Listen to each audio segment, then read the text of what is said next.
Primary ignition. This is Star Wars. Look out! Core World News. You may fire when ready. From the dune seas of Tatooine, I'm Greg Skondak, and you're listening to Core World News, your trusted holonet news service providing in-depth coverage of the latest stories from around the galaxy. Now, the news segment rundown for January 19th, 2022. The book report of Boba Fett. And now, for our review of the Book of Boba Fett, Chapter 4, The Gathering Storm. Thank you very much, Greg Skondak. Yeah. Welcome to Core World News. Here we go for another week, covering the 4th episode of Book of Boba Fett. We are proud to bring you yet another book report of Boba Fett.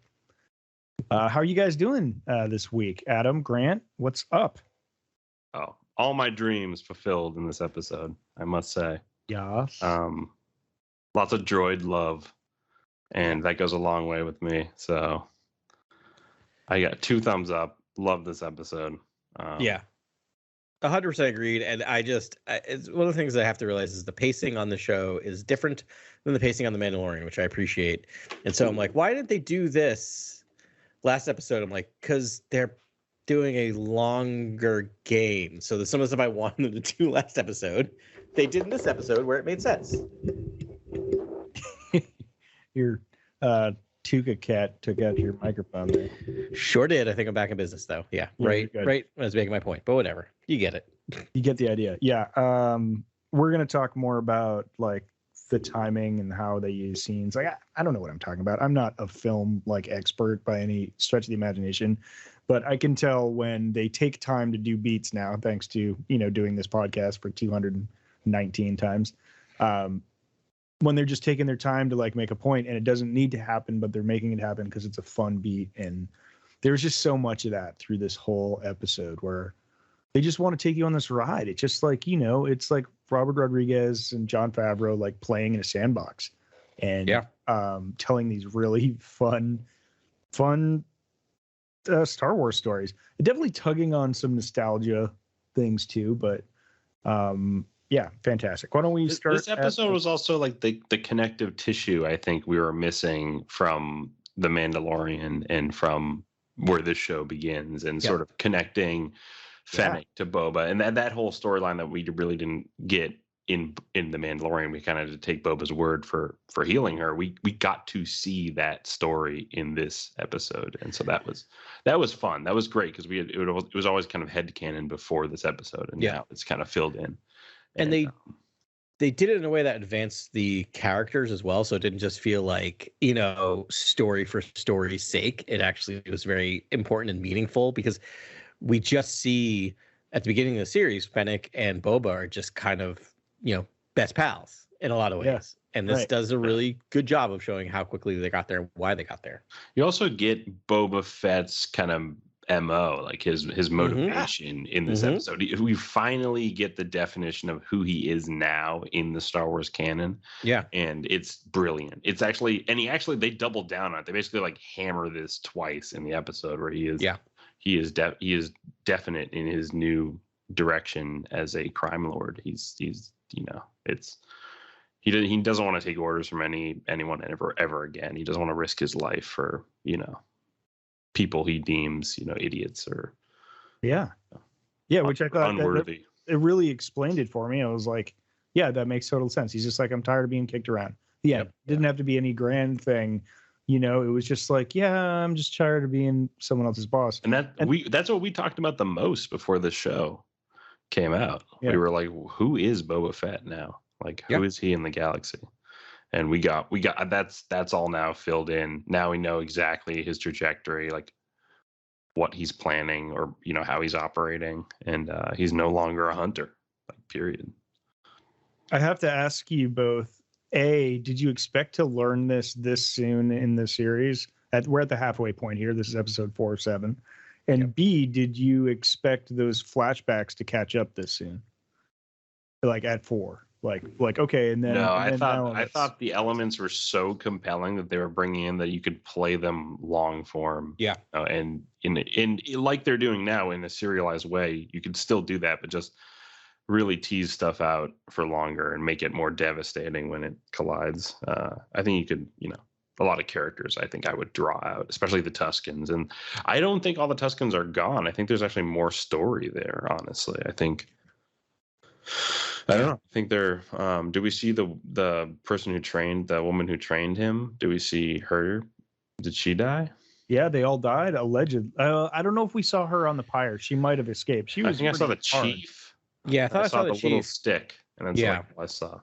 Yeah, I kept an eye out for her, and I didn't notice her. I didn't go back and go frame by frame, but she wasn't. You would think they would have prominently displayed her if she was there because it was a big character, so she might show up again.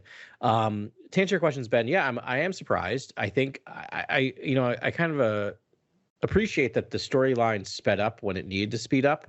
It is odd, like we have now caught up in the timeline, so apparently he did spend all 5 years or however long just on Tatooine. The other thing though is, we'll talk about it when we go through, beat by beat the plot. He talks about having scores to settle. Yeah. Plural.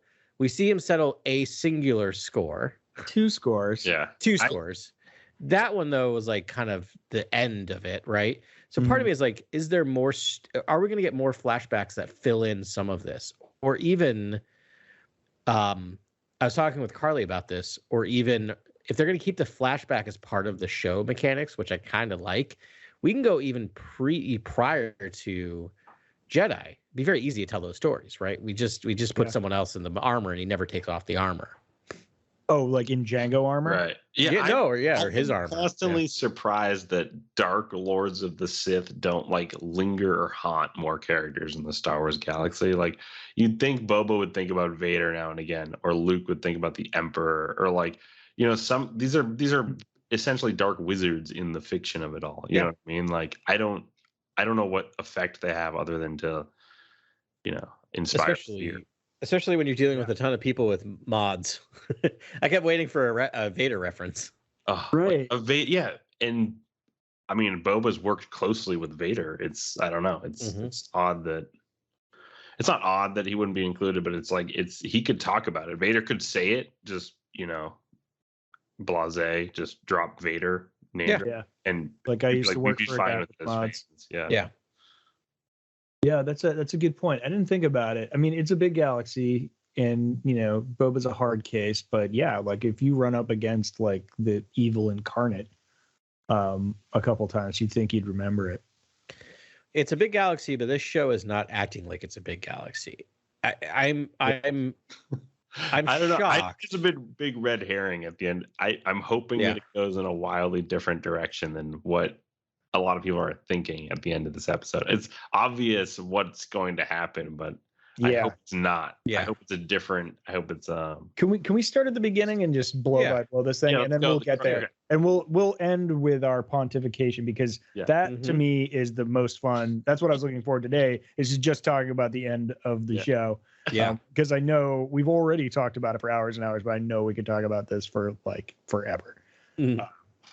But and I'm looking forward to it. But why don't we start at the beginning?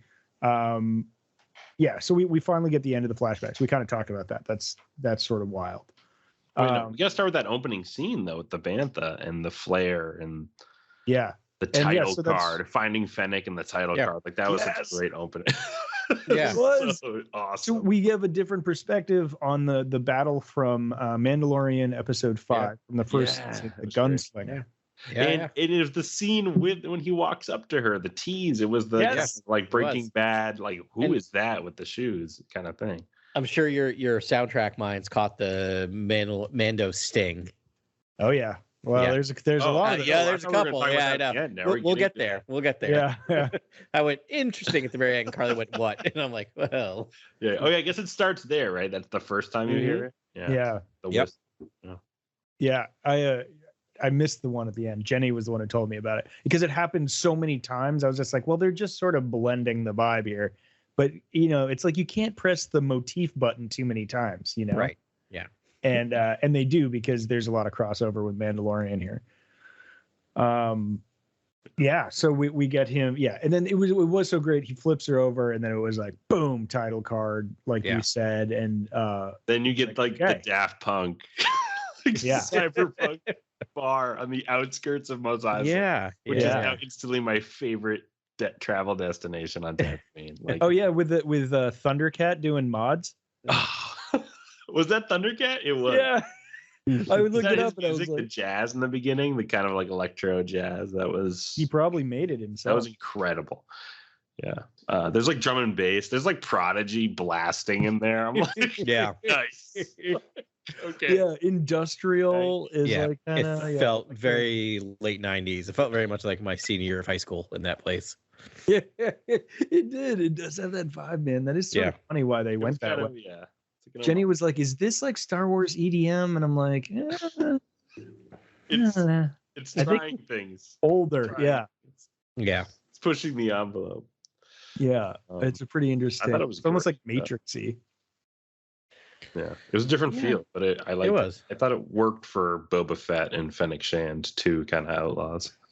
Yeah, it didn't throw me at all for some reason. I feel like I got thrown a little bit last week. We talked about, but I'm like, I think now that I've seen the mods, which by the way, when they call them the mods, I'm like, oh, I get it.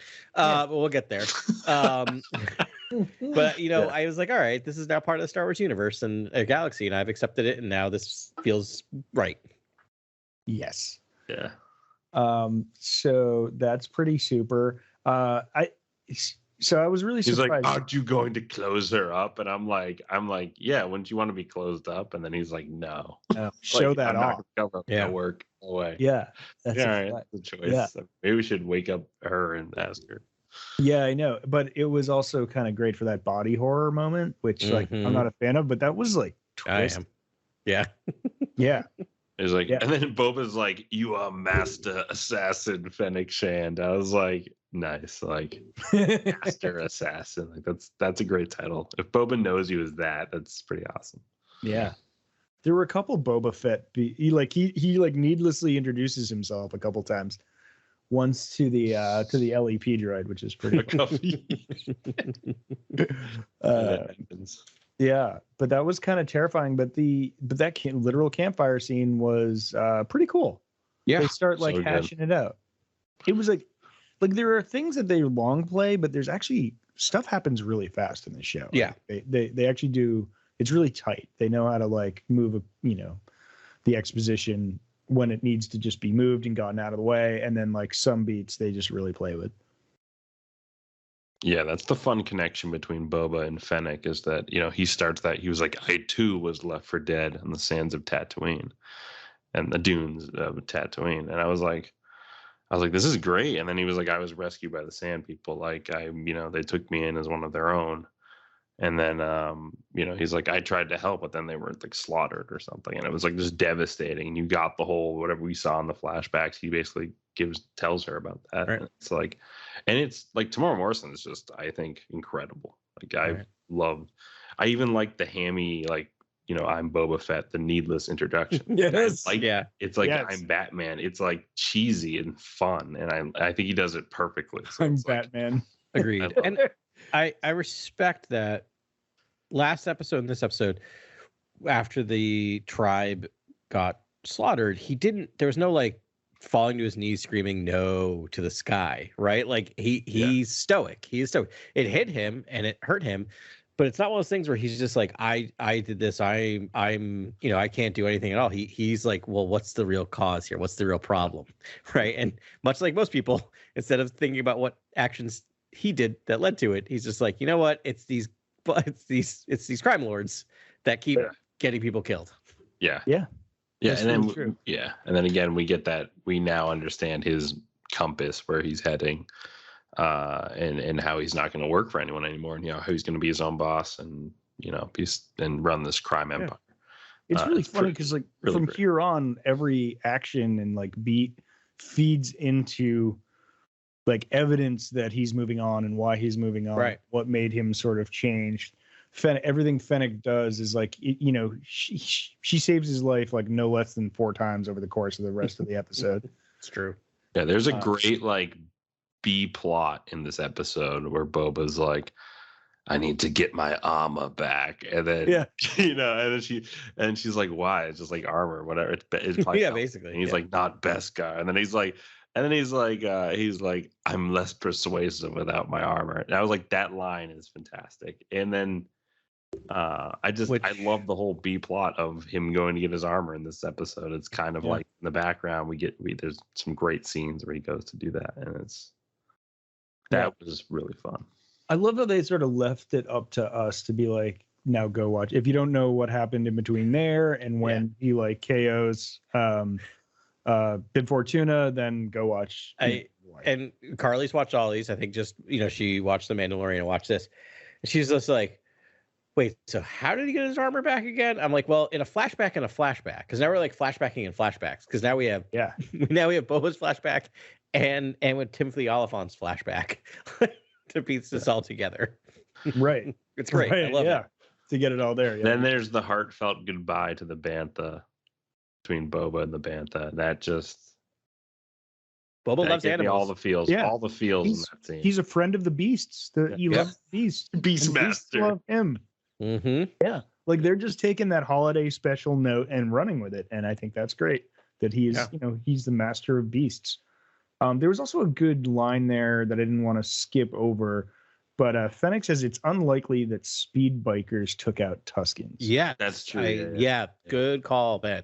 Yeah, that's foreshadowing or past shadowing. I don't know because it's a flashback, but way foreshadowing. Yeah. Because so there maybe is now that it's interesting that you brought up that one Tusken may not have passed away, because she could tell him who actually killed, who took out everybody. I thought I saw her gaffy stick, but maybe not. I think it was the chief's gaffy stick, and then it was the little stick of the kid, and that was it. She's tough to kill too. I can't imagine anyone killing that Tusken. Anywho, so they did do that. Master of the Beast. The Beast goes on his way. A lot of good Bantha time here. Yeah. They're really milking like every nostalgia note from Tatooine you can possibly have. Free to roam the Dune Sea. Make Bantha babies. Yeah. And also a lot of up close and personal time with the Bantha in this episode. Yeah. Which is great given the personality. And apparently they're carnivores, or at least omnivores. Omnivores. Early on he throws it one of those little runners. Yeah, or scurriers. Bone and all. It's just yep. Yeah. I like when he's talking about going to get his armor, he's like, either I get it or die. Nice. Or it's not even his armor, but his ship. Now he has to get there. Yes. He talks about getting his ship. And I'm like, okay, this is the episode. We're going to go get the Slave One, in the bowels of Jabba's palace. It's going to happen. Let's go. This is about to happen. And it's like a full infiltration. It's like we go in through the kitchen. It's fantastic. It's what I love. It actually resembles a lot of Rodriguez stuff that I love. Some of his kind of just his choreography and the sort of action beats and things like that. I was a little surprised when it wasn't him directing, because I had the same thought. Graham was watching it. It felt very certain scenes in Once Upon a Time in Mexico and Desperado and those things very. And this episode was Kevin Trancheron?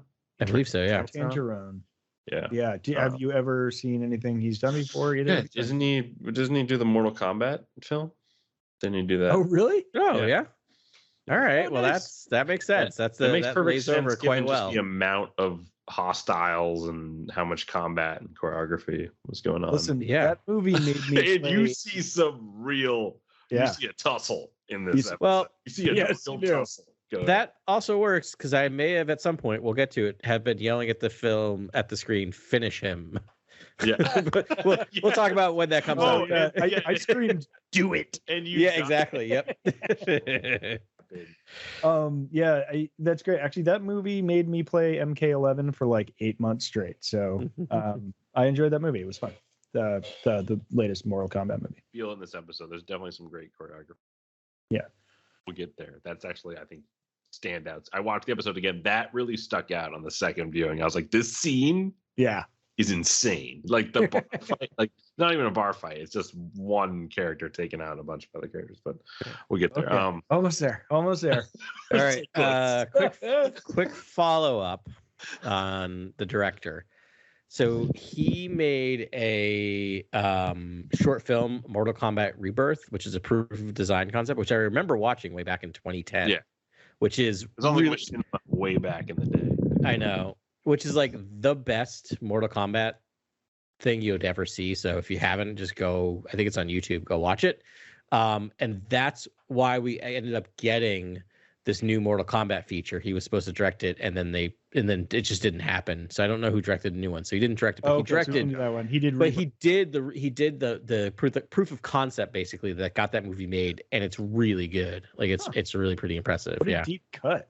Deep cut. Well, he did a fantastic job. I was like, this is Rodriguez at his finest, and I'm like, nope, it's Kevin Tentron. Okay. Yeah. But Rodriguez is an EP this time around. Yeah. I imagine he's helping with the tone and figuring out what. Yeah, it wouldn't be surprising if he was like on set for everything, just playing guitar. Oh yeah, being awesome. 100%. I really feel that in this episode, especially just with the flashback. Yes, how awesome Boba is. I was like, nice. This is and like playing to his episodes. I think of Mando. Yeah, it was cool. So they're in the kitchen. Really funny kitchen scene. I recognized two of the droids. We already mentioned the LEP droid, the rat catcher droid, which was super cute actually. Yeah. That was a good beat. And the administrator droid 9D9 was in there, I guess demoted somehow to sous chef. And then they had the chef bot with 6 cleaver arms, which was awesome. Who pulls a General Grievous, which is amazing. Yeah, wait, we're also skipping over the kind of like xenomorph gel, the kind of like lightsaber goo that Fennec. We're skipping over all of Fennec's gadgets, by the way. Oh, you're right. Yeah, like Fennec Shand has like the little cam droids from, or little like cam bots from Blade Runner, like this little basically the sentry bot that can fly between the cracks and vents and sneak around Jabba's palace, and it's sleek. It's really cool. I was like, this is some of the most high-end tech I've seen in the Star Wars period.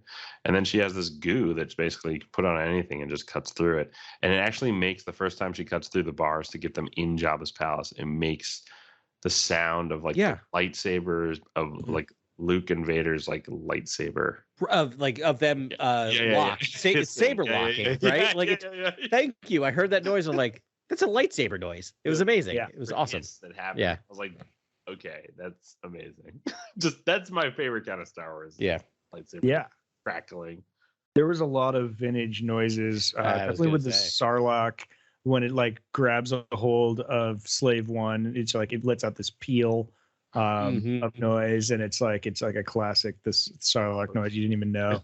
Lots of great classic. That was a great jump scare, by the way. We'll get there. Yes, that was a fin.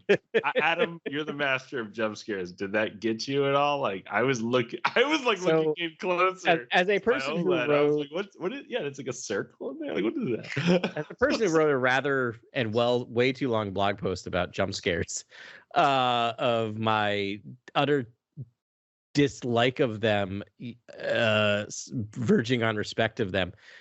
This is a good one because and I was watching it with Carly because we were both sitting there going, it's a great jump scare because you know it's coming. Every second that it's coming and it still gets you. And to me, that's the perfect jump scares when it's not just a cheap. I have a categorization of cheap jump scares, which just like, yes, you literally could just have someone jump in front of the camera and yell boo and it'll make you jump. That's not filmmaking. Right. This is great where it builds the tension. You know it's going to happen, and still with music cues and everything else, it diverts you enough that it still gets you even when you know it's coming. It was good. But rewind back to the chef bot in the kitchen. She uses that goo again. Her gadget. She uses that goo just behind its neck.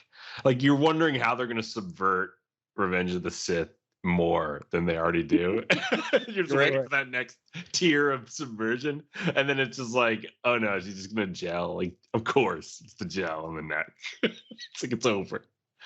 I was like, nice. Yeah, it was really great. And the comedy beats in the kitchen scene were great. Like they're really well done. It was well Boba timed. fighting the Lep droid, like Yes. chasing around the kitchen. Like that was a classic scene, you know. That was classic. Chase, it was like Ratatouille. It was like it was classic. It's our first live action Lep droid, right? Because they were all over, I think, Clone Wars. I think we see one earlier carrying a rickshaw, maybe. That sounds familiar. Maybe last episode there was. Yeah, that sounds right. That one had a ball, like a wheel on the bottom of it, but I feel like we've seen one doing something. How great was it just waddling out in the beginning? Oh, like that was priceless. And then the net. Yep. But like I liked when nothing was going on. Like I need Star Wars to breathe like that more. Yeah. Often. I need like just nothing happening for a second. I just want to like see the hall, see the world for a second. So just be in the kitchen with the chef. Yeah. I mean this kind of brings me to my one overarching thing where I mentioned earlier with how much this show isn't moving geographically, right? And how it's pacing is so different than The Mandalorian. It is taking its time telling the story, yet it's also taking a lot more time to tell the story. These episodes are significantly longer than The Mandalorian. This one, I mean, I appreciate it. Ben and Grant had watched it before me, and I knew I'd have to watch it right before the episode. And Ben said, this was 48 minutes, just to let you know, which I thoroughly appreciate because I was cooking dinner. I'm like, all right, if we start it by this time, I'll be able to watch it before the episode. But because I'm used to The Mandalorian, which is like, 32, 35 minutes. They're really short. And so I appreciate that they will take the time to breathe in these episodes. Yeah. And that's one thing I felt was kind of missing from Rise of Skywalker. Just like some breathing. Yep. The world is awesome. There's no time to breathe in the first half an hour of the movie. No time. It's not a fair thing to do, but I do always like that's what I want, a minute to just be in the galaxy and that's it, just like experience it. And then Boba chasing the Lep droid, like I don't know if it needed to be that long, but it's like a pretty long sequence. I was like, okay, like I'm fine with that. Like I like just seeing weird, fun antics in the Star Wars galaxy. It doesn't need to always push the plot forward so significantly. It felt very Star Wars. It just did. Yeah. Yeah. And the can we go now? Yes. I think that's what did it. Right? Like I think having that dry comment at the end allowed you to breathe and laugh at it and just be like, yep, that was pretty funny. I am Boba Fett. Holding the Lep droid against the wall. I was like, I mean, and it turns itself off. The bit is amazing where it turns itself off. You may have mentioned, both of you may have mentioned that it was a superfluous or over or whatever, but I'm like, no, it worked. It totally worked. He said his name, and his name was so terrifying that the droid turned himself off. It was like, I'm out. He probably, he knew who Boba Fett was. He probably, worked around there, and he's like, yep, I'm out. And I thought it was really great because I instantly grew an attachment to that droid that we do see him later in the episode. Yeah. He's still in the palace, still working for Boba, because Boba doesn't let a good droid go away. You know what I mean? It's a theme. Boba finds respect in anyone that gives him a good thrashing or go around in this episode, right? He employs multiple things and people and creatures that have given him trouble. Yeah, he says something like, you're a fast little droid. Like bugger. Fast little bugger. Fast little bugger? Yeah. Yeah, right, because and so in the next scene, they're basically like rushing to get his ship. Yes, Fire Spray class starship. Yes, and earlier we hear Boba. I think it's earlier. Boba tells Fennec, "I need someone who has, I need brains and I need brawn." And you have both. You have both, and she proves it when she cold cocks a Gamorrean guard and knocks him out. Yeah. She was like, it was like Rambo for Fennec, and it was like the body count was like going in like the 3 digits. I was like, oh my goodness. But she shoots a gonk droid, and it explodes. I know. I instantly thought of that. Double gonk. No. Carly looked at me. He's like, "Are you okay? You all right now? How you feeling?" That was hard for you. It was hard, but I will say they at least used its purpose to kill everyone. it So feel it like felt something, teabagging. using power. So, Yeah. what are you gonna do? It was an honorable passing for the. There was a weird moment because we have a young one at home, so we always watch these things with subtitles because we can't have the volume too loud, and so I always get the weird comments of the weird things. And on the bottom it said voice in foreign language, and it was the Gonk droid. I'm like that's a Gonk droid. What does What that? is foreign language? No, it was even weird because it said droid speaks in foreign language, and I'm like, no, it just said it's a Gonk droid. Yeah. Rad. That was a fantastic, and again, really long action sequence, just like out of nowhere. And I love it. Like the Gamorrean guards, they weren't all just like cannon fodder. One like bucked up and jumped on the ship and hit Fennec in the face and Yeah. Can we talk about that move she does to one of them? She like does sweet move where basically it's like some Black Widow level. Yes. Like Krav Like Maga. Sonya Blade. Yeah. Yep. Just like throws one off the. So whips them off their legs. 2 times they cut away before something happens, and I'm pretty sure in an earlier cut of this they showed it, and maybe they were just like, we gotta cut a little bit. 2 times people are about to go underneath the ship and get roasted. And there's a couple of real fast cuts where I'm like, that's a cut. Like they clearly had either did previs or something, and like Favreau walked by and went, I like it. We probably can't do that. Yeah. It happens twice. Happens twice where they cut away real fast. More closely. Yeah. A couple of scorched bodies. That would have been extreme. Yeah. That sequence that action sequence is incredible. And then you see that Fennec is this incredible sharpshooter at the end of that scene. It's like the great button to the entire sequence where she basically shoots this chain, opens the gate, they fly out. It's like, it's triumphant. It was a sweet move. I didn't really catch the first time I saw it, I was like, yeah, cool, she's a good shot. And then the second time she's like raised the gate, tumbles back through the gate as the gate's closing, pulls up, shoots a chain from 20 2 doors paces. one door is closing, one door is going to open based on this shot. Yeah, it's pretty good.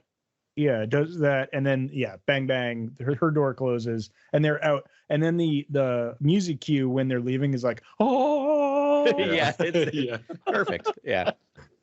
We got it. Yeah, it was like a full like male choir, which is what the Slave One deserves, because it is, this has made me sort of think they're sort of building towards like peak Boba. I'm not sure we've got it yet, but like when Boba Fett is flying, Slave One, it's like that's the image. Yeah, it's peak. That's peak, right? And like when Boba Fett is fighting off 20 people in his armor, doing his stuff, or just nodding, holding the E3, flying his jetpack and shooting people with his E3 rifle. Like, I think we're gonna get some peak Boba Fett in his armor. We really haven't had much or any of that yet. No. So I think they're just building to it, Definitely. That's definitely gonna happen.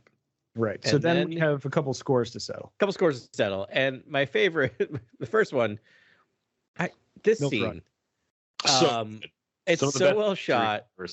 It's just, so he's taking out the swoop gang, the Nikto speed gang, speed racers, speed bikers. The shot is beautiful because you just see the Nikto speed bikers running along, and you just see in the background a little tiny ship gets bigger and bigger and bigger, and you just know what's going to happen, and exactly what you think is going to happen happens, and it's just like it's awesome. Amazing. It's amazing. He just lays waste. It's amazing.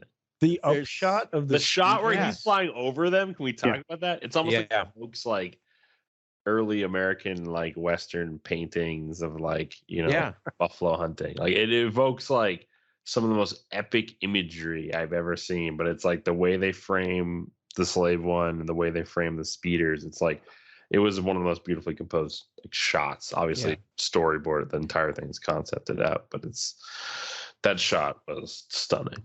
And it's fast. It's not like there's a bike that is elusive, right? Like it's not like they don't draw it out. It just shows the sheer like overwhelming power of that ship compared to a few speeder bikes, and he is stoic as always, right? There's no joy in his face as he's doing it. He's just Fennec checking looks over at something him and off. just nods, and it's like, Yeah. that kicked ass. As much Yeah. as I love like the Falcon and I love X-Wings, like Boba's ship really has the most like versatility and utility, like in terms of just like you can do And we see anything it in that this ship episode. you can hover, like you see everything in this episode. So should we jump to that second score? The second was score where it's just like, all right, we need some fan service. Let's give some fans. Let's service some fans. Yeah, let's just Which, cut by the to, way, like I am very happy to be serviced. familiar wreckage. Yeah. I did not expect this at all. No, actually. neither did It is I. fan servicey, but it also is like, I think, a major plot point, and we'll get there too. I will also say I do not look at that term as a dirty phrase, meaning Yes. that like No, it's no. okay. Fan It's okay to do service. things for the fans Fan sometimes. Fan service. This But- to me was an organic character moment to me. I mean, he's just, of course, he would go here thinking it's still there. I forgot he shed it inside the. Well, he didn't. That's the thing. Yeah, see, I'm confused. So He didn't. no. He got, so he this got is it why picked I'm off his It body. got stripped from him outside. He was not conscious for that. So like Yeah. okay. All right. This is But like, why he left the Sarlacc in his armor. He must have known that. he climbed this out. is why That's this is how he why got I'm out. calling it That's how fan he got out. service is because in episode 1 he leaves it. He is conscious, and then the Jawa's firing from his armor, Okay. and he's conscious for some of that. I mean, you could definitely argue that like he was just so messed up from the acid that it's all weird and he doesn't remember.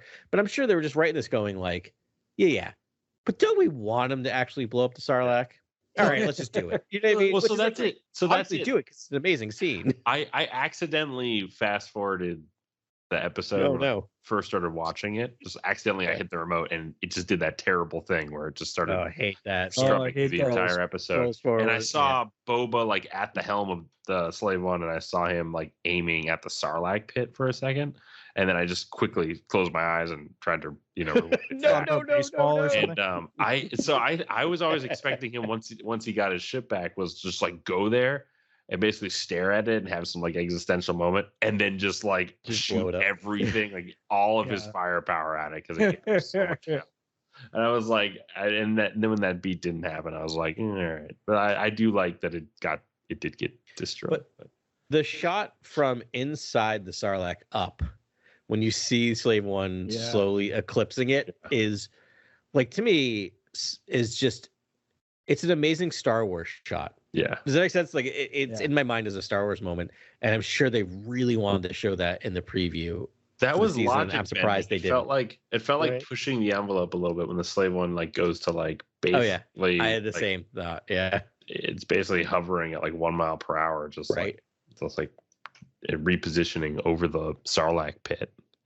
That was crazy to witness. It's like, that what? was How is this happening? crazy. Where's the reverse thrust? Don't think about science or anything. Yeah, I was like, oh my don't god. worry about it. It's like kind of made me like think about it a little bit. That was, I will say when it was hovering upside down, the sand was getting kicked up underneath it, so at least there Okay. was some repulsor. But Yeah. great, I had the same thing when I was watching it.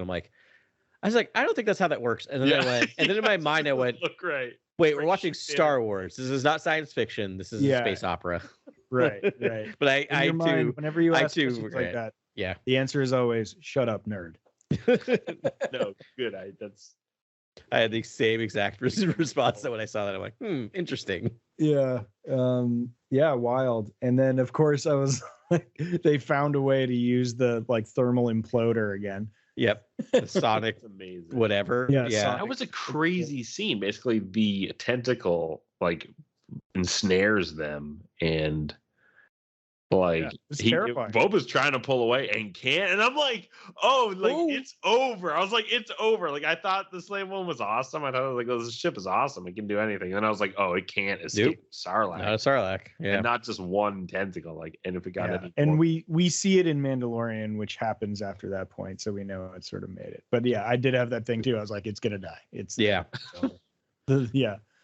And then Well, that's like, the scare we talked about. But Just talking about the Sonic, whatever, mine, I don't know, Sonic what imploder. I the think. imploder. seismic charge. Seismic Yeah. charge. Seismic charge. Let's go with Sonic that. charge? Sonic charge. Sonic charge. Sonic There we go. imploder. Yeah. All right, Sonic imploder. So that is one of the best sound designs in Star Wars history. Yes. And I so second she hit the button and fell out, I went, nice. Wasn't And that risky though? Because couldn't it have exploded? Oh like, yeah. Oh vertically? yeah. Again, Yeah. turn off It logic. just was like ding, No. ding, ding, I'm like just gonna fell hit down this and random then button into the and Super risky. I was like, oh, also back up a couple seconds. I'm just gonna hit this button and hope it does something that Yeah. kills a Sarlacc. But anyway, Yeah.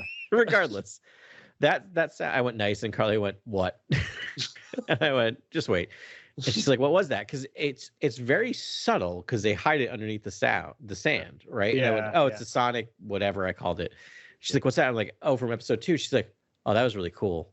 Like, so again, from a person who's only watched the prequels twice all the way through and is not the biggest fan, it imprinted on Carly that thing is something that she recognizes, right? Like that's how amazing that sound design is.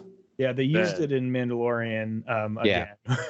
That was a big surprise and was fun. This you didn't quite have the Sonic like I know. It's Wasn't like- as they're going off gratifying, quite but a it bit was- these but it was still cool. losing its gusto. Yeah, but then Boba has to go swimming in that goo. Like he has to return. He loves. Oh, so that's why I thought it did move the plot forward. It's just like, listen, he's going for it. He needs his armor so much he would go back into the beast. The belly of that's a what I was dead like, Sarlacc. really? All right. Okay. I like that. I like that Explore reading. it. Yeah. And I was like, that's yours. It's not like, well, I guess we got to go. It was like Junk. Yeah. Well, it's similar, right? He'll either get his ship or die, and he'll either get his armor or die. Like these are things. Yeah. yeah. Jeez, nice. Okay. Yeah. So Fennec really coming up big. And then they have another campfire scene with like more conversation with Fennec. And this is where Fennec's starting to come around. And and she says the Tuscans made you soft. No, When he starts talking it's about made that. me strong. Strong. And You can And what only else? go. So you get can't so get far far without a tribe. a tribe. So good. So this leads to the next scene we'll talk about. But right, we get kind of what this series is all about. It's him finding a tribe, right? Yeah, Which yeah, it we've really watched him do very slowly and not as I don't want to say obvious as the Mandalorian, but in some ways, like we see him already with a tribe of 2 with Fennec Shand at the very beginning of this series. And then we see him grab, Master Sess. And then we see him grab the 2 Gamorrean guards, which, maybe part of his tribe. Like it's been slow with building this tribe, and it's slow to the point where you're not quite sure if this is what he's doing. And then they just put it on Front Street in this episode. Yeah. And then the tribe grows to one more, and we'll get there. Kindred spirits, though. Yeah. Because they are bounty hunters. Like he's finding other disenfranchised freelance bounty hunters out there. Right. I was going to say, doesn't he have a tribe? Right. Like, his tribe is bounty hunters. Yeah, Like, it's just bounty hunters. Right. But, like, he it's seems also, to be like, collecting lots of bounty a hunters. family. It's found family, but it's found bounty family. But I would argue it's not a tribe because you're all because you're negotiating over pucks. You're not necessarily working together, right? A tribe is something different. It's right. But I'm just saying, like, he has his brother Seamus that he hangs out, that he knows, and that's sort of. They're not a tribe that sticks together, but they get put on crews and they know each other. I'm more saying this for maybe down the road. Like he seems to be creating his new tribe. I see where you're going because from I think this pool. We're both going to end up in the same place, Ben. I gotcha. Yeah. Wink, nod. Okay. I think he's also. He had a family in the Tuscans, and they were taken from him, and so maybe he thinks, his father left him. He doesn't think family's long lived. I don't think he trusts anyone fully.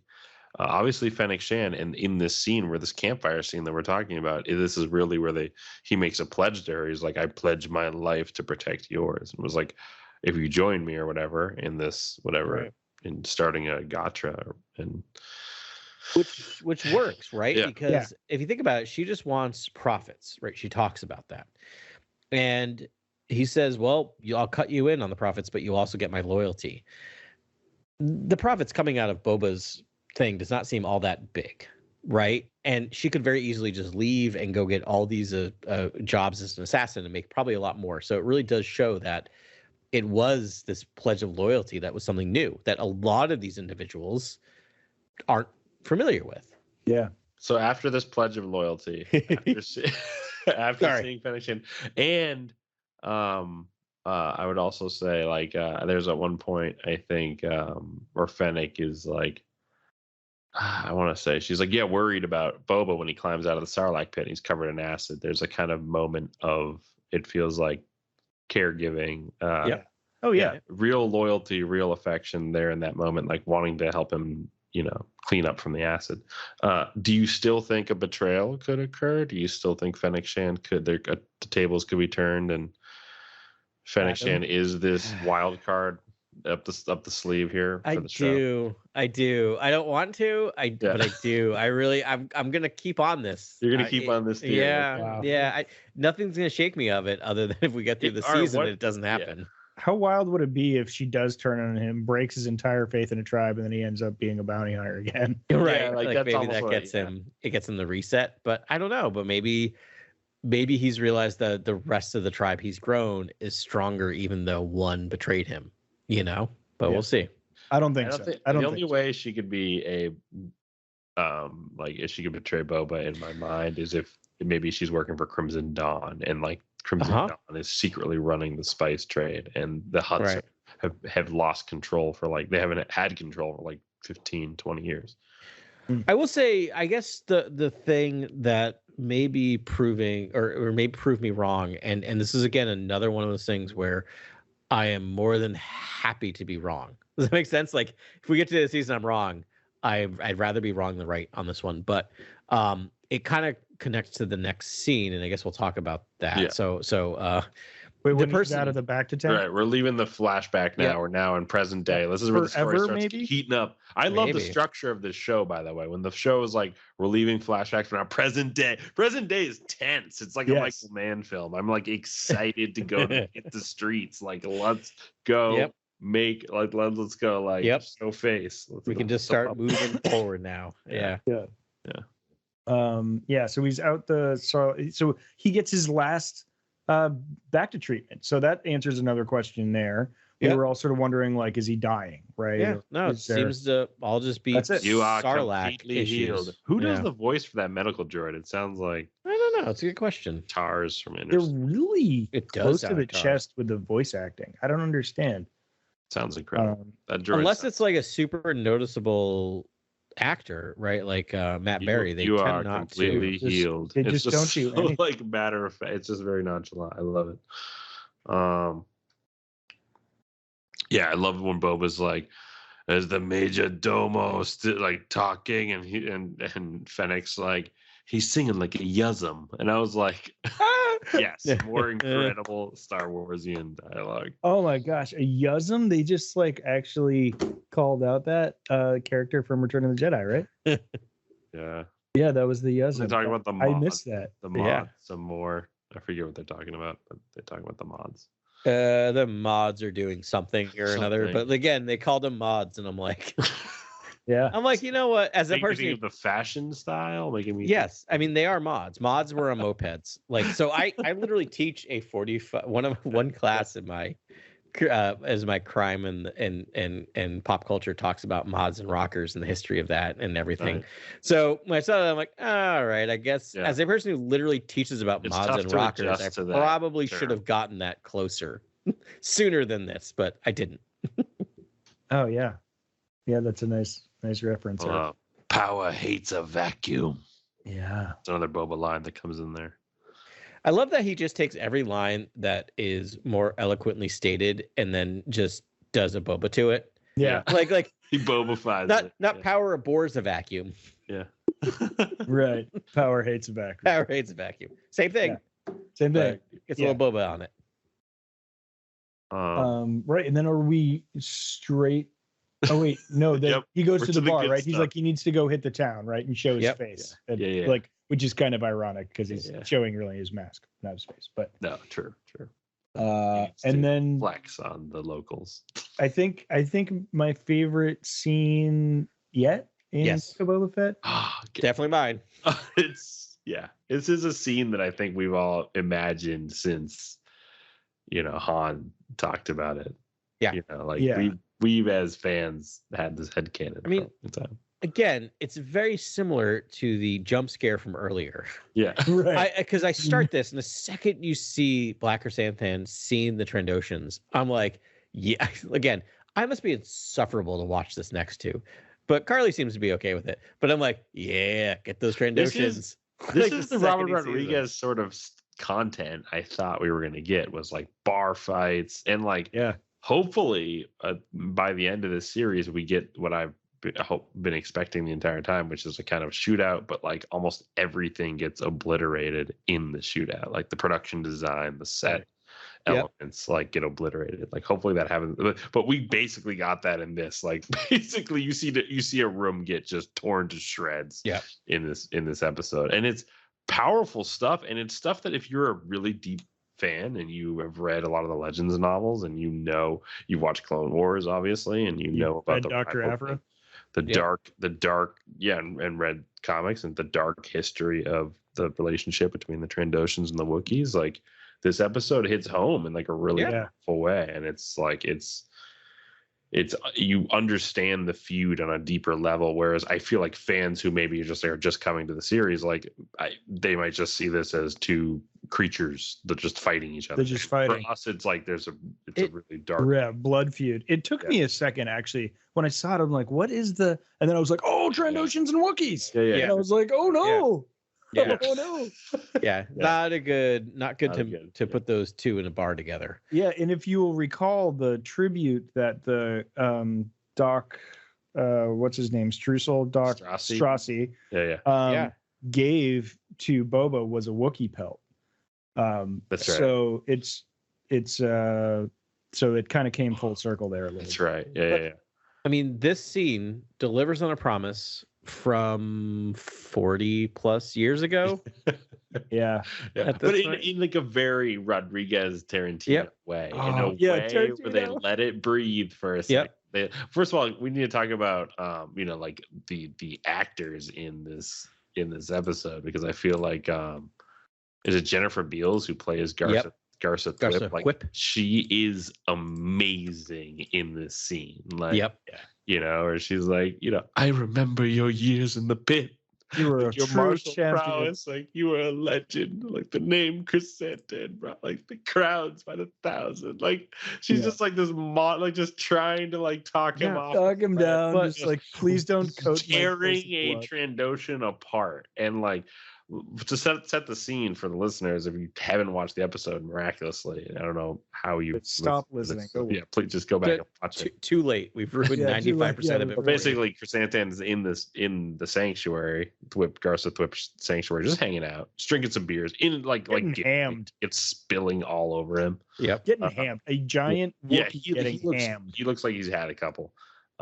He's basically putting them back, and then he just sees these like Trandoshans who are like winning at the craps table, like poker, Spock or something, and he just like, and then obviously as the audience about the feud and the relations between Wookiees and Trandoshans.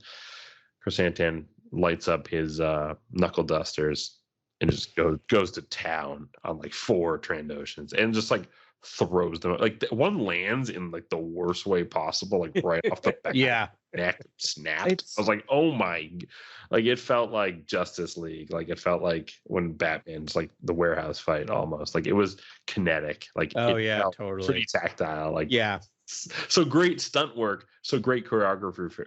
I mean, that's the thing, like I feel like, and you I don't think there's another way to do this, but the first time we see him Black Chrysanthemum fight was in the last episode where he's up against Boba, and then the mods come in, and so we didn't really get him wrecking shop, right? We didn't see what he was capable of, and so and also Boba held his own. Because he's Boba, he's not for Trandoshans, drunk Trandoshans, right? Like, so I kind of wish that we were see this scene first, but I get from plot wise you can't really do it that way. You have to show it this way.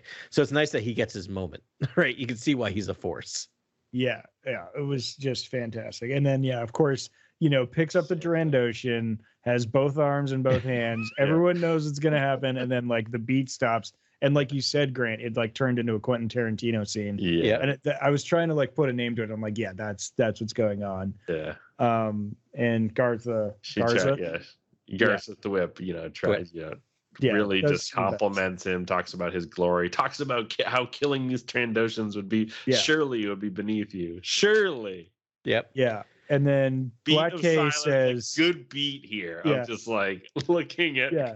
She offers him to like, hey, put him down. And like, just like, you just hear the crunch and like the tearing of flesh, and he just tears that arm off and whips it at the ground, spikes it up. It's like, wow, okay, we finally saw it. But it wasn't like really shown in a visceral or gruesome way. It was Star Wars way. It was pretty Hitchcockian. It was pretty like off screen. Oh yeah, but still, again, sound design makes it visceral. But Ben, you were saying like it's he takes a beat, right? Because Garth's Whip is giving him a pretty good deal, right? Like just put them all down, leave, and we wipe out your debt. Wipe the debt. He thinks about it. He thinks about it, and then he goes, "F you. Here's your money. I'm out." That's my favorite part. Is it's not this like seeing red moment of rage. It is calculated, right? He's just like business decision. You could see him thinking like, "Is it worth the money?" It's worth the money, and just like does it, and then throws the credits on the table and walks out. It's great. Great. It was worth a shot. It was the shot. And that's the best part is she is unfazed too when it happens. She's just like, like you can just see her like hit it, Max. Like hit it, Max. Yeah. And then she's so good. She's like one of the standout, I think, performances of the episode in a big way. Yeah, the whoever's doing the character acting for Black K, which I guess we don't know. No, it's Carrie Jones. Yeah, Carrie Jones. It's Carrie She's Jones. incredible. Like incredible. Best performance I've seen in practical makeup in a long time, since like Shape of Water. Really, like you really get a feel for that character. Like Oh yeah, he's a great character, and like and then that scene especially they try to do a lot of cerebral work in that scene. Yeah. Yep. And I think it worked. I think it was like this. Reads if you put the show on mute, like you can just watch it like a silent film. Like that show works. Like that episode. Yeah. It was so fun. It was so fun to see that. And then I was like, oh, is he going to recruit him? He's going to recruit him. He's going to recruit him. And now you've got that force of nature. Yeah. He's interesting. I was just looking up Carrie Jones's background, and has worked a lot in special effects and makeup departments. Like for The Walking Dead, all that Walking Dead episodes. So it's interesting. Seems like he's a big dude. I don't, they just have some regular pictures of him, but it's really interesting where he doesn't necessarily act in a ton of things, right? But he's kind of like Doug Jones from like the Del Toro movies, like exactly. It's cool. Like creature actors, like practical makeup actors, like it's a rare talent, and he's superb in this episode. And it's a different kind of Wookiee than we've had before. He's a seasoned, gladiator. And now turned bounty hunter, who I love the scene where Garza Whip basically also like sets the stage for this era in the Star Wars galaxy, where she's like, it's no longer a time of like cruelty and injustice. Like now it's a new, where like now there's like it's a time of peace. Like the galaxy's changed. Like it's a time of change. Like talking about the new kind of horizon. I don't know the words verbatim, but it's like talking about just like all the promise and hope of the new republic, and kind of setting the stage for where the galaxy's, politics are at, and where statehood is at. It was kind of cool. Yeah. It's a great part. And I like how Fennec is sort of his mouthpiece for all like the exposition stuff, and can sort of, and then that leaves Boba to sort of deliver the real heavy hitter lines. Yeah. And the tribe has grown. Yes. Yep. I think we wanted what I really, really, really, really, really thought and wanted from the end of the last episode. I'm so glad, because this show is so brilliant that way. Where the show can instantly go for 3 seasons now, because Santa's part of the game. I just love down. Last episode is like, you can go, and then he just runs out. You can see him just run out into the Tatooine desert. And I'm straight like, to the bar. I thought he was just going to offer him a job, and then just offers him a job next episode. But you guys are missing the absolute the best part of this scene, though, and the What's part that? that I thought you guys would be thrilled about, which is at the very end, Garza Thwip's like, "Hit it, Max." Oh, I already said that. No, I you already did said say that. it. I already called it. Oh, Come you on. did say it? Oh, Yeah. You did say it. You missed it. There's a lot going on here, but yeah, you did say Did it. we Hit say it, that? Max. Oh, Garrett. Like, God, we cannot pass over that. That was. It's worth double awesome. tapping on. Because, For sure, because we did move fast and quick. We did not linger on it. Okay, yeah, Max Rebo just doing his thing. Sorry, Yep. I didn't mean to emphasize. No. So I also, can we get a web single episode, a short movie of how Max Rebo survived the sail barge disaster? running I want across that the story. desert. Yep. isn't he on a separate thing though? I don't think so. I Oh, think no, he's he's in on the main the- sail barge. You think his keyboard actually has thrusters on it, and he rode his keyboard home across the desert? Yeah, That just would also goes be fun. jamming and soloing on his way back to. Yeah, just like That's perfect. Max. I mean, his thing looks like Yoda's like hover suit. Totally. Like he could probably hover. Anyways, that scene ends. Beautiful button. Recruited Santi. yeah. And then now we get to the real meat and potatoes of the episode, furthering the story of of Boba's fledgling, attempt at being a crime lord here, meeting with the other families who we learned about, these families in the previous episode. These families run the Mos Espa. They've divided the territories up between the Aqualish, the Klatooinians, and the Trandoshans. Yeah. So there's only 4 families, which is weird. Right. Yeah, but Counting- just counting for Boba. Mos Espa. Yeah, like counting one Boba. city. But if you're that going seems- Godfather, it should be 5 families. But whatever. Yeah. We're Okay. we're all right. we can't do it exactly. It's gonna be 4 families. The 5th family technically is the Pikes. The Pikes, yeah. Well, they're coming in. They're the I don't know. I've lost the trail Okay. of the Yeah, Godfather. the metaphor here is dwindling, but you get the idea. Yeah, this was great. So one little subtle thing here, when in the first episode, Boba got 2 tributes from other gang leaders. One from the Drandoshans, the Wookiee pelt. The first one was from the Aqualish, and right. I don't know if it was All right, what's the leader's name of the Garfalaquox. Oh, nice. I was Come on. like, who's got that trivia answer? You know- That's going to be a trivia question. That's Yeah, Totally. Garfalaquox. Yes. Yeah. Remember I that. had that one in my pocket. I'm waiting for the I needed an excuse to say Garfalaquox, Garfalaquox. Black Series. serious deep cut from now on. Yeah. Okay. Yeah, they say it in the episode too. They're like, Like, oh, what does multiple Garfalaquox times. say? Yeah, they're like, make sure future I- hounds know. I really hope, and I want to see some behind the scenes video that they gave Matt Berry the script with Matt just Berry is- Garfalaquox Yeah. with no pronunciation. Just put it on there and just get go. Yeah, yeah. Matt Right. Berry it up. Garfalaquox is Yeah. pleased. Yeah, whatever he said. Dude, Matt Berry is making this show. Yeah, he's great. yeah. 88 is standout. Quickly rising. If we do another droid episode, 88 and 99 and a lot of the droids in this Mando and Boba are really gone a long way. Yeah. Very true. Just new scenes. Yeah, a lot of droid love here. I mean, even the Yeah. mods are kind of some droid love Also, too. It's great. Yeah. We started talking about scene. One other thing before we get forward. So many aliens. We talked about this in Mhm. Mando that we Yeah. want more and more aliens, and we are getting. I mean, one of the main characters of our show now is a Wookiee, right? Like we're Right. getting this anyway. sorry, In move last on. episode, we were talking about Klatooinians, and we didn't have one to point out, and now we get them. we get and them. and So- they have lines like. This Yeah. meeting is fantastic. We're hearing the different crime families speak up at the meeting, and it's Yep. the Klatooinians talking, and it kind of it did break a little bit for me when they were talking. It did feel like Star Trek, a tiny bit for a half second. It, Okay. Yeah, I it know what did you mean. lose its Star Warsian luster for a second, and I don't know what it was. It was the Klatooinians that did it to Was you. it the Klatooinians, maybe? Yeah, it I is the don't know. Klatooinians. You know what it is? It's There's almost specifically too much dialogue, Nope. and it felt It's like a deep cut it's- alien. it's the A little popped collars on the Klatooinians. Okay. That's what did it to you. I Yeah, guarantee it. Thank you. So all right, so this was the bit I was trying to get to before. So he gets tributes from both from the Trandoshans and the Akalish, but he doesn't get one from the Klatunians. Right. And so who's sitting at the other head of the table? Klatunian boss. Yeah. And then they put up some Nice, subtle little resistance. connection. They say, "Why should we help you?" Yeah, they're the toughest cell at the table. That is right over a Rancor pit. But he gets, yeah, and then he gets buy-in immediately. Yep. Yeah.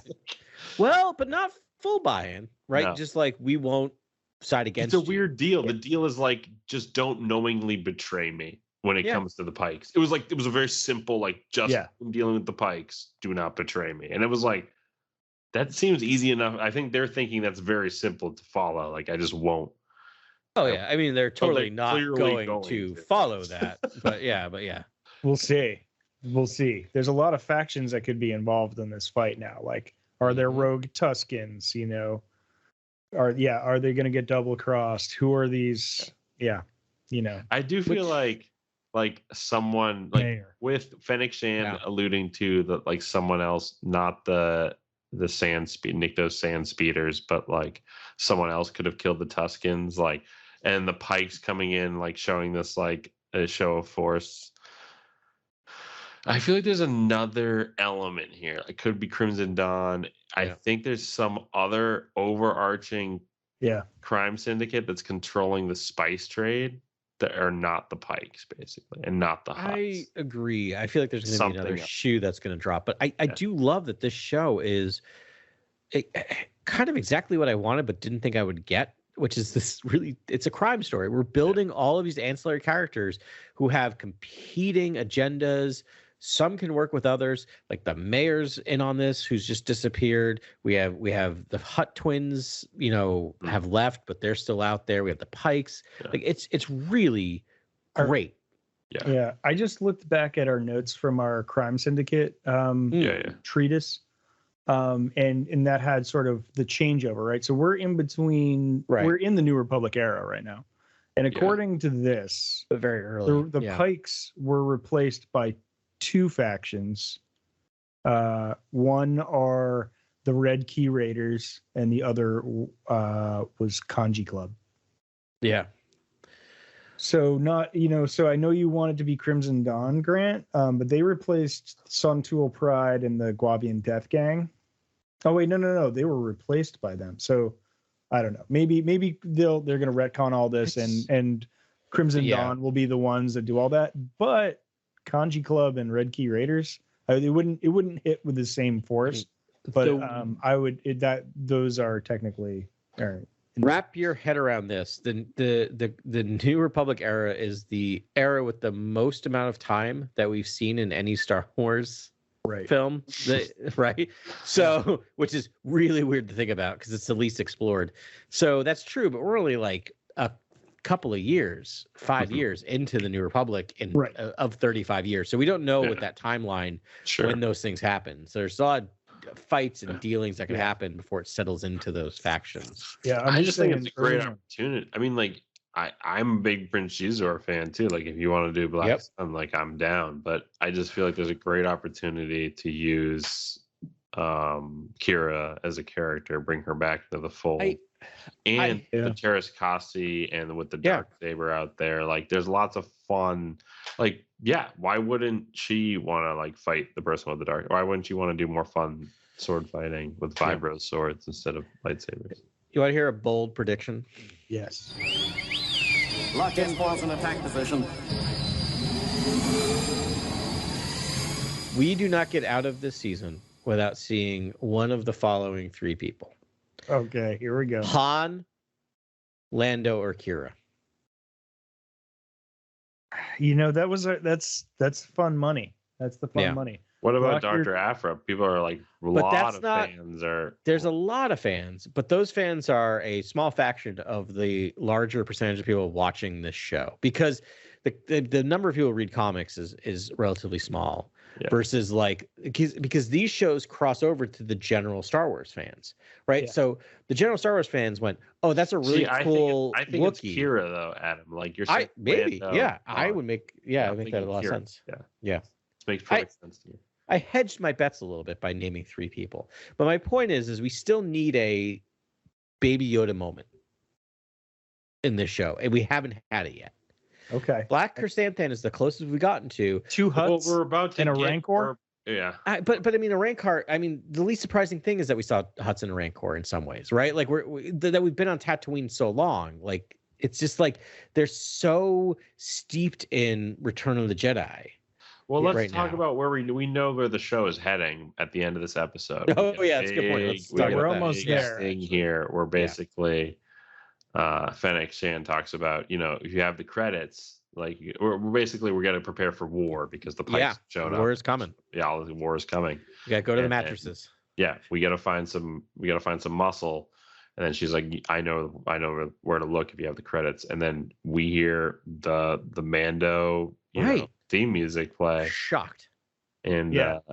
it's just like, are we going to get Din Djarin for this? Like, is that what's happening? And then Yeah, that seems we like have the to. obvious. But Like it's that seems weird. like force. The calling. But that's of weird Force. though, right? Isn't it? For me, it's like I think it's a red herring. For me, I think that's almost Yeah. a Western motif more than Din Djarin's theme. And I think it 'Cause can it is play to the the next 3 episodes being like very wait. Western themed. Mm-hmm. Yeah, his theme could be more of that. This one, the whistle to me is more of like the Western, almost like It's gunslinger. Like But it was also the like dun dun dun dun dun dun dun dun like right. The they- actual it was a theme. pretty It was and I pretty missed it Mandalorian. completely the first time. Jenny was the one who was like, wasn't that the Mandalorian theme? I mean, it definitely could be because again, we know these 2 shows plus Ahsoka is leading to a large crossover event. Yeah. So it makes sense they're crossing this over. It's surprising to me if that's the way we're going. That means the first time we're going to see post the child Mando is in Boba Fett, right? Because we are now past that timeline. Yeah. That's But surprising.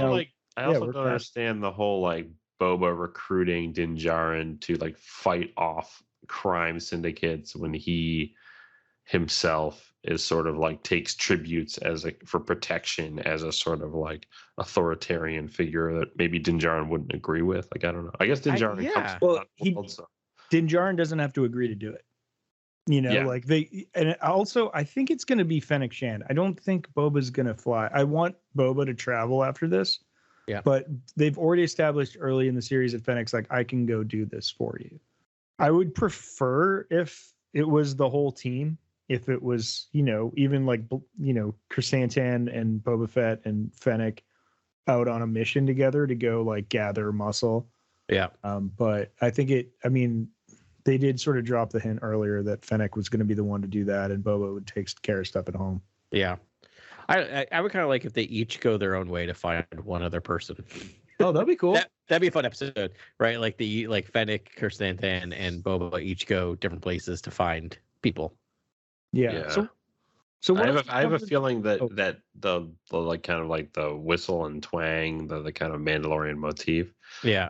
I almost think that that's a more general motif, a broader motif that could just deal with like sharpshooters or like lethal characters. Like Yeah, or Din very Djarin is Western proved like to be characters. a sharpshooter. Like he can basically like hit a shot from anywhere across hip shot. Basically, he's incredible. Yeah. Kind of like Yeah. hip shot, quick fire, quick draw kind of bounty hunter. I wouldn't be surprised if other bounty hunters like Din Djarin are introduced based on that sort of that sound. like That, brand new characters we've musical never motif. seen before? no, like Cad Bane, like Western Yeah. Yeah. characters, So characters let's that break fit it- that sound. That Yes. specific sound. Let's break this down into 2 sections, okay? Let's do if it is Mandalorian, if it is Din Djarin first, and then let's do if it's anybody. Like who else would it be if it's not? There's like a Din Djarin. 90% chance it's Din Djarin. Like, Yeah. Or at least the first stop, right? Yeah. But so what happens if Fennec and or Boba go back to him and like, we got this war on our hands. Are you down to pound? He's like, well, he's down to pound some Beskar into more pieces of armor. Yeah. Um, like that's what I no, meant. What did you yeah, mean? he's down for more Beskar. Beskar, if it's like in the mix, if he's like, I can promise you like 3 crates of Beskar, like whatever he can Yeah. get Boba, like I mean whatever he can get But Vin, Like that'd be. I mean, we also loves the best guy.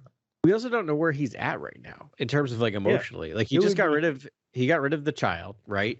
So we might find him at a low point where he's just like taking like pucks to go hunt people, right? Because maybe he's just like, what else am I going to do? And he's just doing it, and finally someone approaches him for a bigger thing, right? Something again that he can get behind. Of like, oh, I can get behind this. Like, you seem like you help me out. You seem like a good dude. You want to bring order to disorder. I'll help you. Yeah, I mean, I kind of thought at first that if they went to him, maybe he's already in the throes of trying to retake Mandalore, and he's like, "I'm busy, sorry." Right? Maybe it could be a very much like Wolverine in what was it, the first X-Men Origins movie, where they the random Jackman cameo. Right? Yeah, and he was like, "Nah, no, goodbye." But then again, I think Din would agree to help Boba, or in an organic way, because he knows the Tuskens, and Boba could just relay the story, that his life experience, his lived experience of the tragedy of losing the tribe to the Pikes. Like, obviously, the Sand Riders didn't do it. It must have been the Pikes, as Fennec's alluding to. It must have been another force, like a syndicate, if you will. It could be a syndicate or a force, but here's the thing, and I'm going to piggyback and divert a little bit, Grant, what you said about Cad Bane is that like we don't have an equal and opposite force to Boba in this show yet. Like the Pikes aren't going to pick up blasters and start fighting people. Well, do the Pikes have a heavy? Like that's the thing. They're, who's their heavy? They don't have a heavy. Who's their heavy? It could be Cad Bane. Cad Bane. It's Cad Bane.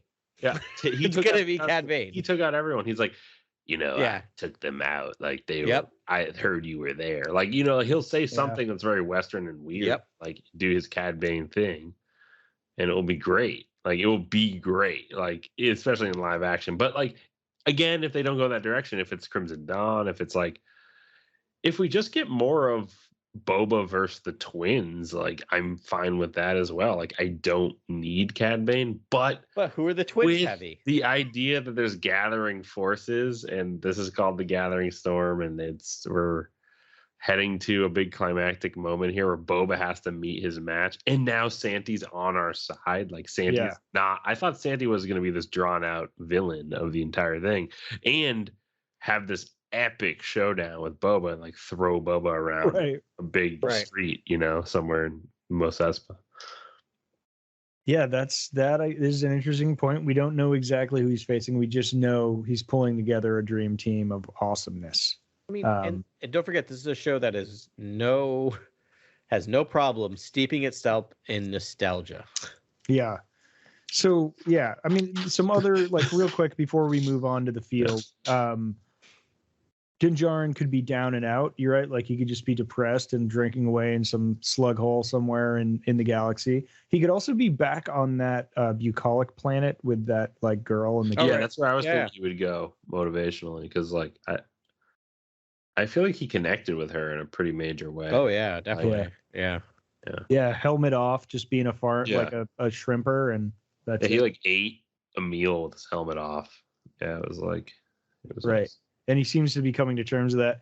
If that happens, and again, easy money says, or the money says it will be, it's going to move the plot forward for Mandalorian, which will be exciting.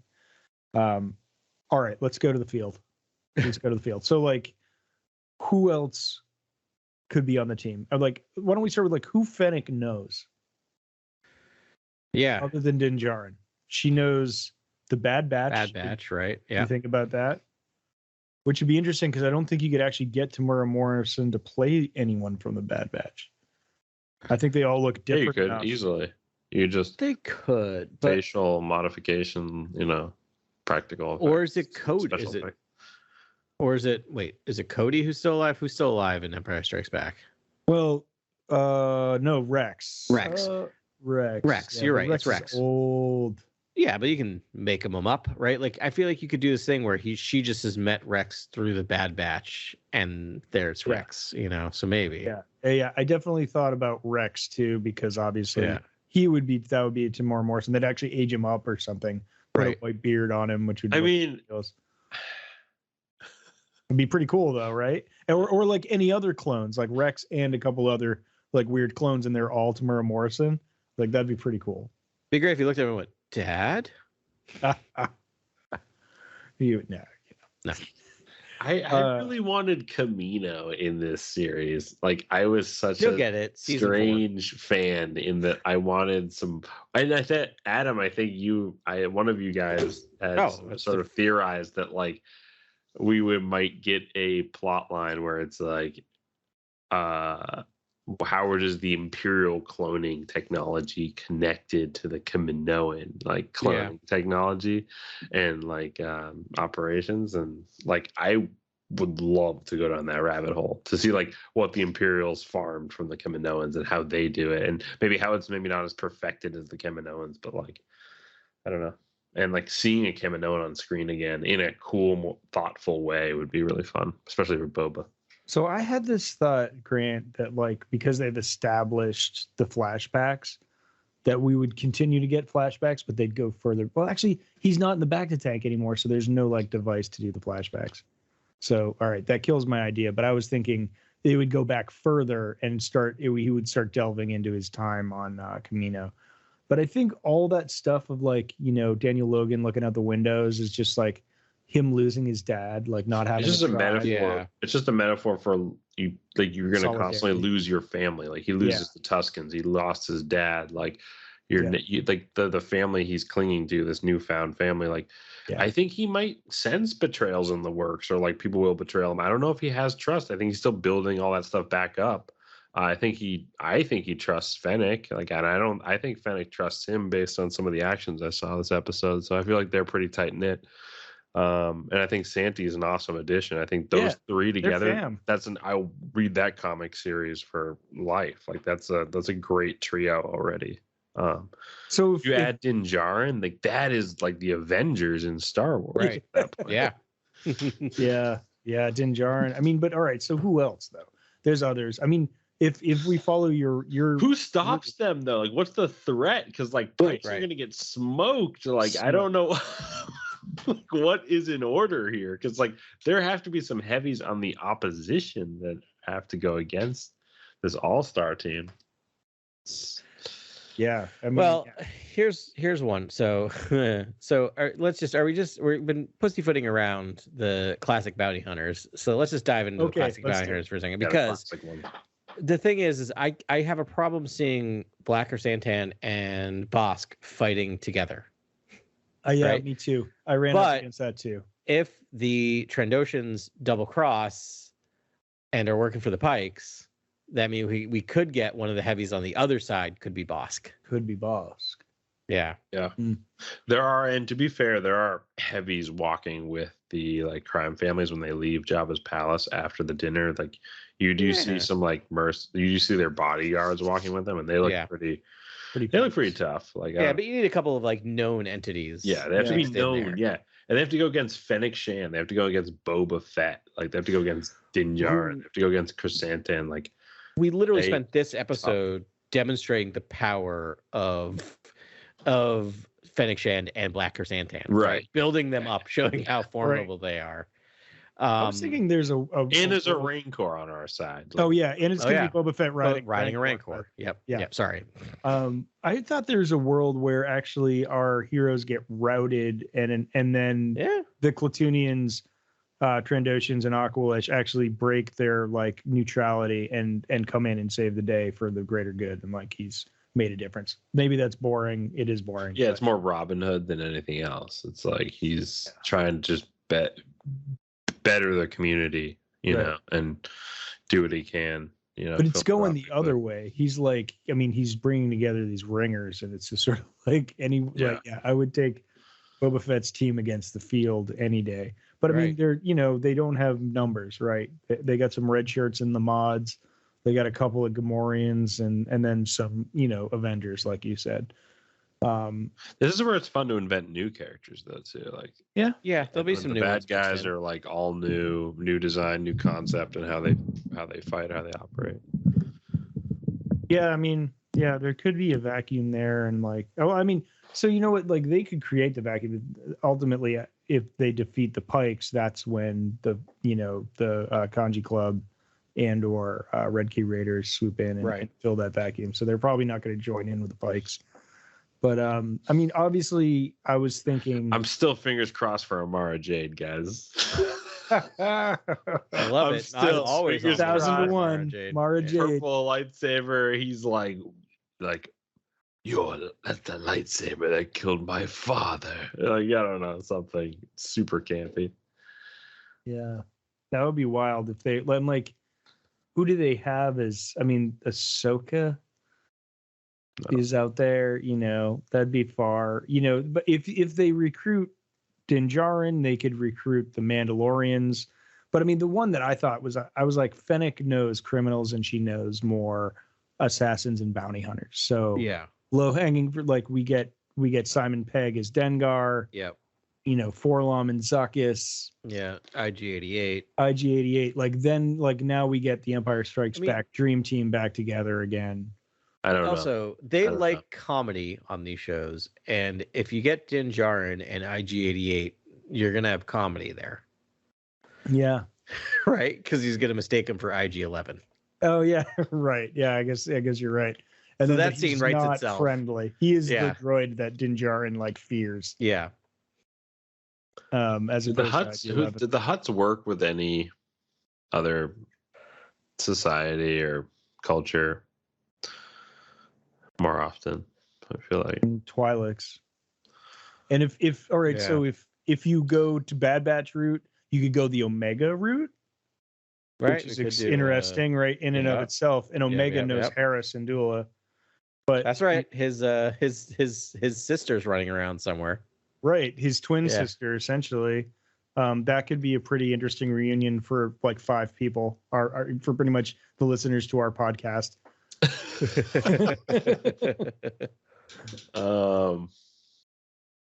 Yeah, I'm trying to think.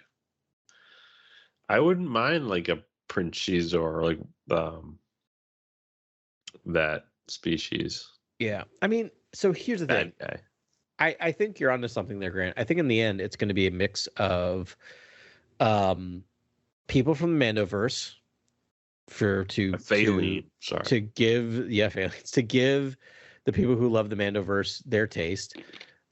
People from the original trilogy to give the original trilogy fans their taste, and things like Prince Xizor and other things from EU to give the EU people their taste, right? So I think we're going to get a good mix of a lot of different things. So that's giving them a lot of credit, Adam, and that's a tribute to how far we've come. Because I was like, okay, like how are they going to do with the lore? That's a good lore bomb, but like this episode had so many amazing lore bombs. I think they could achieve what you're talking. Wait, and also, do we leave Tatooine? Because I think 2 episodes ago, or maybe last episode, we talked about how badly we want to see like a Nal Hutta or like a Nar Shaddaa.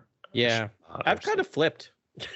I'm now okay it's if like, we never leave. Now it's like never leave. We just got present day. We're now just catching up to present day and getting like now it's really like this episode. This show is really a 3-episode present, like 3-episode series. Basically, I feel like I'm at home. A lot of it was flashback, and now we're really getting the present day story now, and it's really unfolding full time. I think Ben's right. I think Fennec Shan leaves. I don't think we get a lot. I think we just see her kind of walking into different bars across the galaxy. But I think Boba's settled on Tatooine.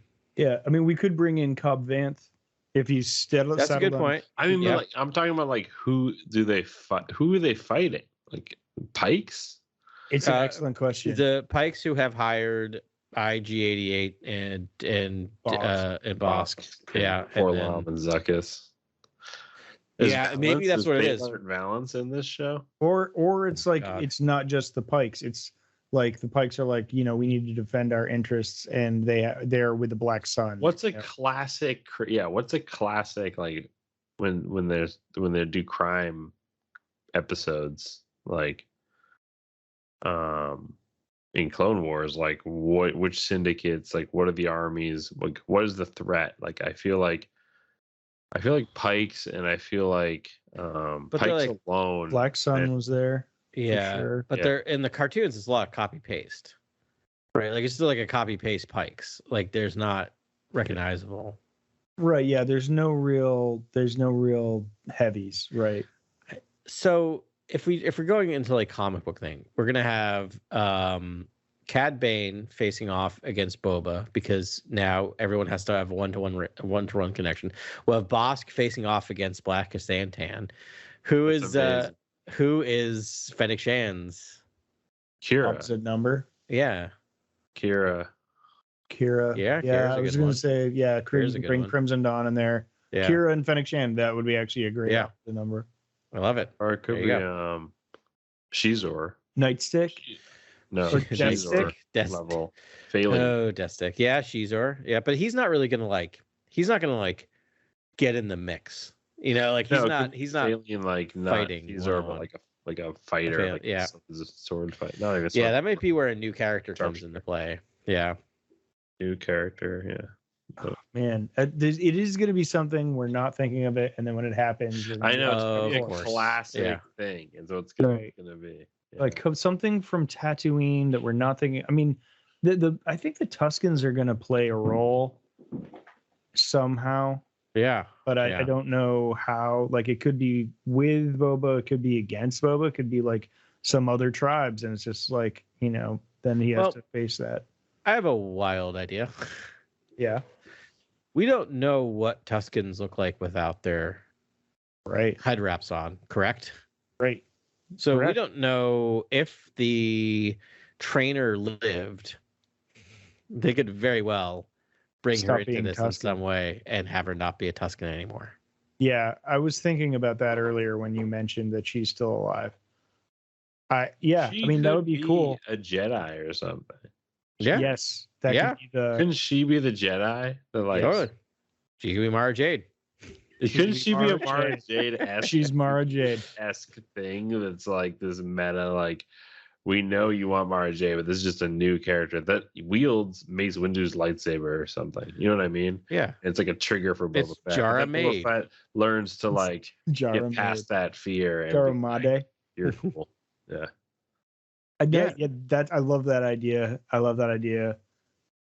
Yeah, I'm trying to think. There's a bunch of lightsabers just kicking around Tatooine, right? Like maybe like Qui-Gon's old one or something. But yeah, it could be the purple lightsaber if it's Mara Jade or Jara Made.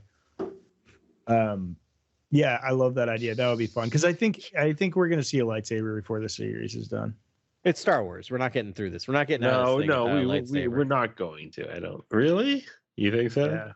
I don't know. We got through all say- of.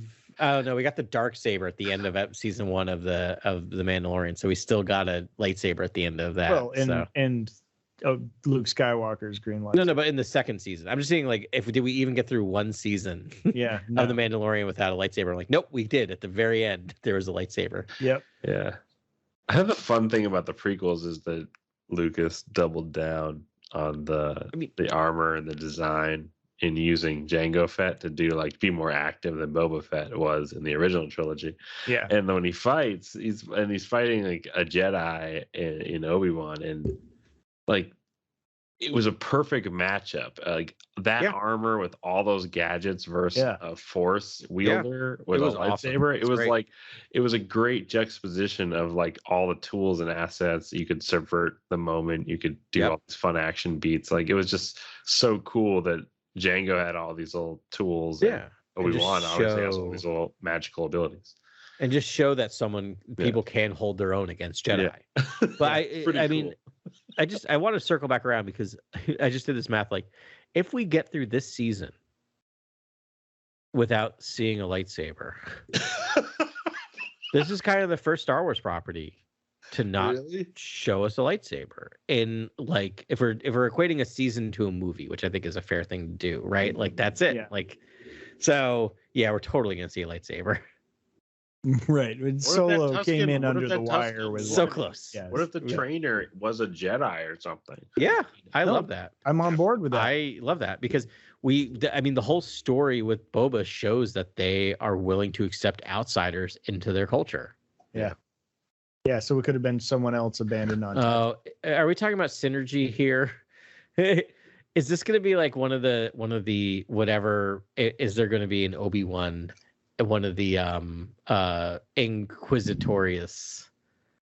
Oh, no, they're all dead because it's post. No, but that's my point. Oh. So in the show Oh, Obi-Wan, it could is be- there oh. one that's going to end up leaving because Obi-Wan ended up kind of turning her and she ends up joining with the Tusken Becoming Raiders? And this Tusken. is the end of her story.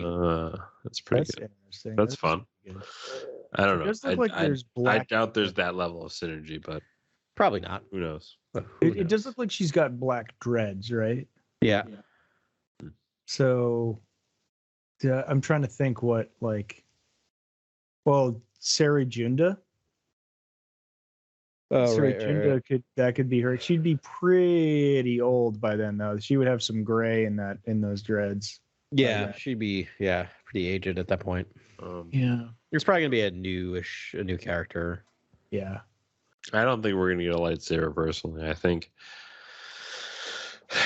now that there's Hutts so early in the I think now there has to be a massive shootout, and I think basically like a Once Upon a Time in Mexico or like Desperado. Like if you watched Yeah, I mean, Rodriguez's filmography, like some of like the big action beats he's known for, and it's like entire town squares. Like long gunfights, but it's creative and it's smart and the characters are witty. There's quips, there's incredible like comedy in there. Sometimes it's like Right. it's it's singularly like that his style. But then you have these great directors coming in and adding their flair. yeah. I love what the show is right now. And Tamara Morrison's knocking it out of the park, So and then good. Ming-Na Wen is crushing it. Yeah, she's great. They are developing Mos Espa as a location. We're getting a lot of shots out in the streets. Like part of me is almost positive episode 7 is going to be exactly what Grant's suggesting, which is like a 45-minute to an hour long like shootout, quote unquote shootout in Star Wars land between the two factions. Yeah. Yeah. Yeah. I'm also. Do you guys do? I'll say this. I think Jabba's palace could get leveled before you get a lightsaber.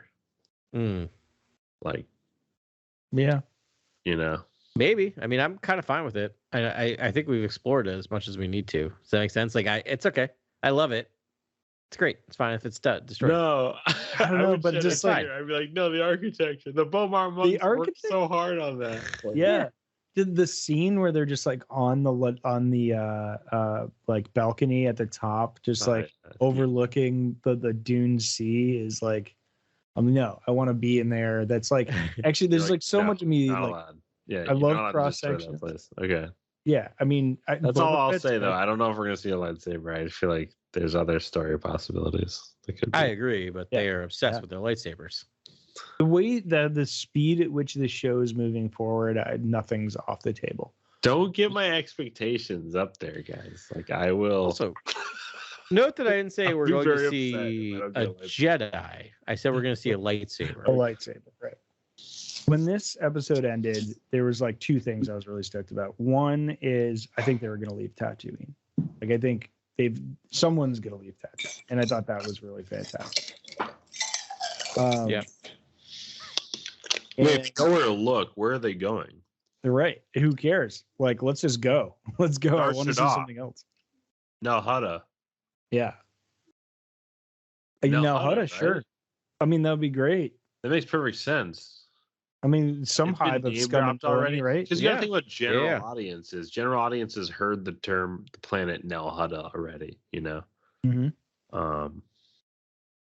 Now we can go there because we've been made aware there's a place where the slugs are from. Right. Right. The second thing I was stoked about is that this is the sort of B-level star. Like they're out searching for the B-level star, like lore bomb that I've been looking for. And it could be it could be dozens of different characters from What if it's former Navarro? clones to Whatever. what is it? What if it's who? Navarro, like the planet from Mando. There's nothing there. What if that's it though? Grief Karga, just like, are they going to hire some? Are they going to hire some bounty hunters from Grief Karga? Yeah. I mean, that's like CD level, like star. I'm like, I want I want a Dengar. or Rothgar Dang. They're at Nal Hutta, right? They're like Nar Shaddaa, Nal Hutta. They're like cyberpunk.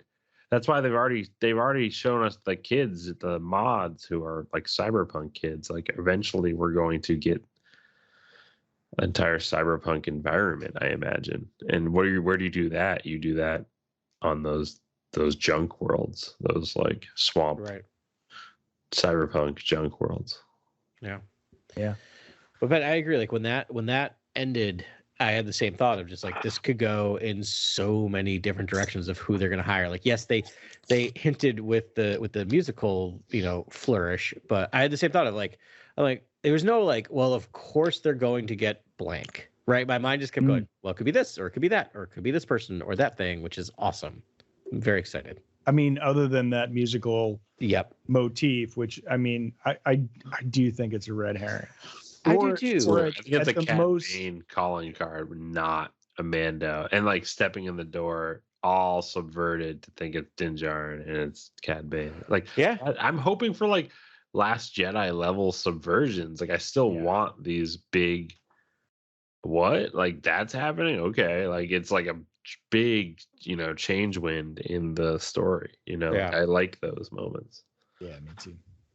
Me too. I hope that, and they've brought those for the most part. It's been kind of fun. A good mix of deep cut pulls and some new original characters that are fun. Agreed. Yeah. All right. Well, we got an agreed from Adam, so I think that's the door. That's the bookend. That's how it goes. It's 10:30. And if I fall now, I can get 8 hours of sleep. Cooperation. Yes. Rich. Thank you so much for indulging us in this. This was so fun to talk about. I hope everyone enjoyed listeing to it and enjoyed this episode. And oh my goodness, I cannot wait. I remember your times in the pit. I remember. And drew the crowd by the thousands. Yes. And before we leave, just a quick shout out to Norway. We're up on the charts in Norway right now. Really? Gosh. Yeah. Thank you. Norway loves us. Apparently, we do well in the. We do well on Hoth. It's Hoth. We do well in the Nordic Scandinavian countries. So. All right. Well, they're all beautiful. I will visit them all happily. Oh my goodness. I would love to just go to a cheese shop on the side of the road. Yeah. And then somehow someone know our podcasts and talk about Star Wars for like I would love to visit the fjords of Norway. Yeah. Honestly, I'm down to talk about Star Wars with anyone. I'll give a shout out to Ethan. I don't know if you started listening to us this week. We talked some Star Wars over the weekend. Hi, Ethan. Hope he's down. Cool. Well, again, thanks everyone. We're going to get after this again next week. Thanks again for listening to us. And may the Force be with you always. This is Grex Kondak signing off. For the latest breaking news, follow @CoreWorldNews on Twitter and Instagram. Thank you and good night. Remember, the Force will be with you always.